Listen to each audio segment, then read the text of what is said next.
Hello दोस्तों, नमस्कार। मैं आप लोगों का हार्दिक अभिनंदन करता हूं अपने ट्रेडरबाज स्टॉक मार्केट यूट्यूब चैनल में।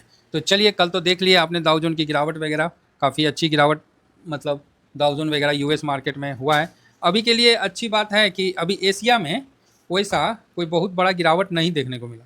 तो ये एक कहीं ना कहीं पॉजिटिव बात रहा कि एशिया में वैसा गिरावट नहीं देखने को मिला। चाहे आप हैंसेंग को देखिए, है ना, भले बाद में गिर जाए वो एक अलग बात है, या फिर साउथ कोरिया जो कोरिया है उसको देखिए तो 1% भी नहीं है, मतलब जस्ट रिकवर हो गया। नेस्डेक भी आपको देख लीजिए, सॉरी निकाई देखिए, तो ये मतलब बड़ी गिरावट एशिया में नहीं निकल के आया है।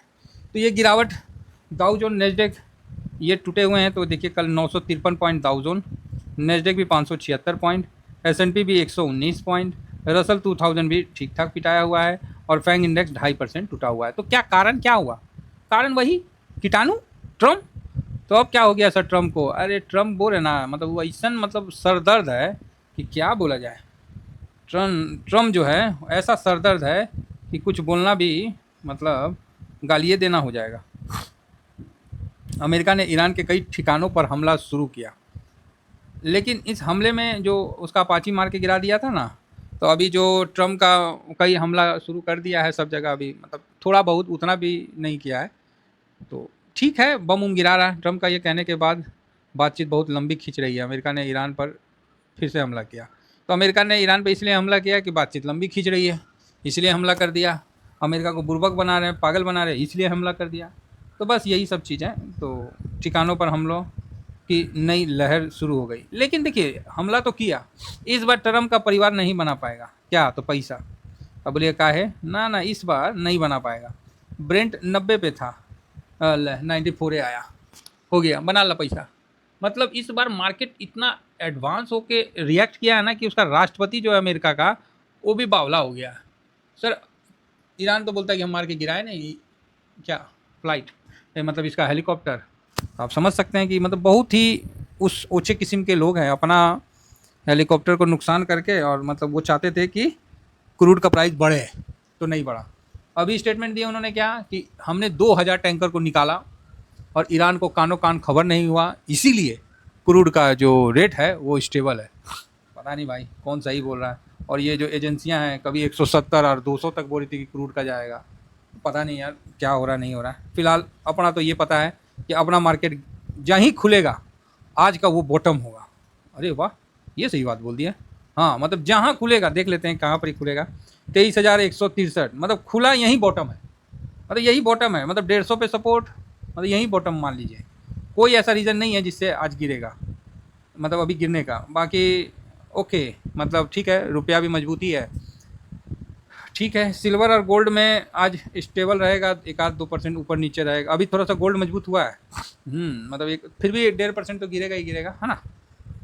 तो ये चीज़ है, तो कुल मिला के ठीक है, सब चीज़ ठीक चल रहा है। अभी हम लोग थोड़ा सा एक बार पीई रेशियो देख लेते हैं। तो न्यूज़ तो पता चल ही गया, वो सब तो पता चल गया। कल कोई बहुत बड़ा बिकवाली नहीं किया, नॉर्मल बिकवाली है, और पीई जो है 20.08 पे है, ठीक है, चलेगा। आज सेंसेक्स का एक्सपायरी है, तो इसको भी आप नज़र में रखिए। देखिए, ज़्यादा लंबा वीडियो नहीं बनाएंगे, कम में ही निपटाएंगे। तो 2124 करोड़ का बिकवाली किया है, लेकिन फ्यूचर में भी बिकवाली किया है, जिसको मिला के 3000 के समथिंग हो ही जाता है। हाँ, मतलब 1121, मतलब 3300 में 800 माइनस हो गया, तो आपको 2300 2400 के आसपास, है ना। 3300 में से 800 माइनस 2500 के आसपास का बिकवाली हुआ है, ठीक है, कोई बात नहीं, बर्दाश्त करना पड़ेगा। लेकिन जो कल खरीदारी हुआ है वो ज़बरदस्त हुआ है। कल जो खरीदारी हुआ है ना, वो ज़बरदस्ती हुआ है। DIS जो है ये 82.03% का लॉन्ग कर चुके हैं। मतलब अब 86 से ये ज़्यादा नहीं जाते हैं, नहीं जाते 86 से ज़्यादा हुआ, मतलब मैं बहुत कम देखा हूँ। तो 86 में 4% रह गया, और इनकी खरीदारी ये बता रही है कि कोई ना कोई पॉजिटिव खबर आने वाला है। बाकी FIS 9.69 है, तो ये भी मतलब ऐसी खरीद लिया है, कोई इसका उद्देश्य नहीं है, बस खरीद लिया है। इस पर आप ज़्यादा फोकस मत दीजिए कि क्यों खरीदा, बस नहीं है तो खरीद लिया बस। बाकी पब्लिक है 79.51 पे है, और इसने भी कल खरीदा है, तो ठीक है, और प्रो ने कल 55 पॉइंट, प्रो का भी उतना ज़्यादा होता नहीं है, तो कल 5.26% माइनस किया, तो कोई बहुत ज़्यादा नहीं है। लेकिन DIS का जो पोजीशन है वो मतलब बढ़िया है, मतलब यहाँ से बहुत ज़्यादा गिरावट या मतलब करेक्शन का उम्मीद नहीं है। ठीक, बाकी हो गया तो एक इत्तेफाक समझिए, कोई ऐसा ही न्यूज मतलब आ गया तब तो अलग बात है, अदरवाइज मतलब ठीक है। और ऑप्शन चेन में हम लोग ना बेयरिश है ना बुलिश है यहाँ पर। अच्छा, बेयरिश तो है भाई, बेयरिश है तो ठीक है। चलिए, सारा डाटा को एक जगह रखते हैं और सबको मिला के देखते हैं कि अभी करना क्या है। तो सबसे पहले FIS, नहीं FIS का बिकवाली रुक गया है, तो FIS न्यूट्रल रहेंगे। कहाँ जाएंगे, भारत में ही ना लगाएंगे, अब जाएंगे कहाँ, सब जगह तो गिरना शुरू हुआ। हाँ, अभी वही है कि स्टारलिंक का जो नहीं है IPO, उसमें भी बहुत पैसा गया है, तो ठीक है। DIS पॉजिटिव रखिए, प्रो को आज थोड़ा सा इसको न्यूट्रल रखिए, नहीं तो मतलब ऊपर नीचे करेगा, है ना। इंडिया विक्स निगेटिव है, अभी 15 के नीचे नहीं है। PCR ठीक है, PCR न्यूट्रल और पॉजिटिव है। ऑप्शन चेन सेंटीमेंट निगेटिव समझ लीजिए, बेयरिश है, बहुत बेयरिश भी नहीं है, मतलब बेयरिश है। गोल्ड आज हल्का निगेटिव रहेगा। क्रूड ऑयल निगेटिव है। US मार्केट निगेटिव है। रुपया निगेटिव है। डॉलर इंडेक्स पॉजिटिव है और PE आपको पॉजिटिव है, तो यहाँ दो चीज़ आपको पॉजिटिव है। तो आप देख सकते हैं कि 3 न्यूट्रल, 3 पॉजिटिव और 3 न्यूट्रल, 3 पॉजिटिव और 3 न्यूट्रल, बाकी 1 2 3 4 5 6, 6 निगेटिव। आप बोलिएगा सर 6 निगेटिव है तो क्या मतलब, देखिए कभी काल ऐसा सिचुएशन आता है कि जब 6 निगेटिव रहता है ना, तो मार्केट वहाँ पर ही चेंज हो जाता है, मतलब पॉजिटिव साइड में चला जाता है। दूसरा ये होता है कि कभी काल आप देखिएगा, कल का, कभी काल नहीं, कल का जो सिचुएशन था उसमें लार्ज कैप निफ्टी 50 तो ठीक था, लेकिन मिड कैप और स्मॉल कैप गिर रहा था, तो इसका भी कहीं ना कहीं एक सेंटीमेंट असर आता है, तो उसमें भी थोड़ा प्रॉफिट बुकिंग देखने को मिल रहा था। तो आज वही चीज़ देखना है कि कहीं आज भी मिड कैप स्मॉल कैप में तो नहीं प्रॉफिट बुकिंग या मतलब उस तरह का होता है, क्योंकि जो एमफी का डाटा आया है उसमें तो यही दिख रहा है, सब जगह से पोजीशन कम किया है। तो ये बड़ी मतलब थोड़ा सा सोचने वाली बात है। तो ठीक है, निफ्टी नहीं गिरेगा, लेकिन भाई मिड कैप स्मॉल कैप और सेक्टोरियल अगर गिरावट हो गया सरकारी कंपनी, तो अपना तो पोर्टफोलियो का बैंड बच जाएगा ना।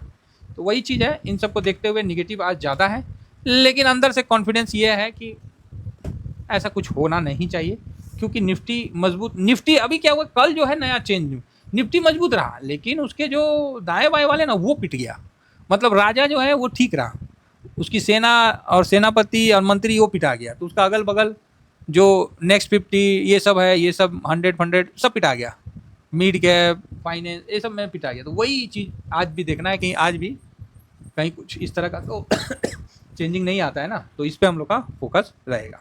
चलिए फिलहाल इतना ही कहकर, देखिए क्या होता है कि हम जैसा सिचुएशन रहता है वैसा ही हम काम करते हैं, हम दबाव में काम नहीं करते हैं, और आप भी नहीं चाहिएगा कि हम दबाव में काम करें, है ना। तो ये स्विंग है, ये शॉर्ट स्विंग है, नहीं बनता है नहीं देते हैं, बनता है तब देते हैं, समझे। लेकिन इस जगह मैं एक बात पुनः बोलूँगा, जो नए इन्वेस्टर हैं जिनको इन्वेस्ट करना है, तो ये मौका बहुत ही अच्छा जगह है, आप यहाँ ज़्यादा ना सोच के सही तरीक़ा से इन्वेस्ट करके चल सकते हैं।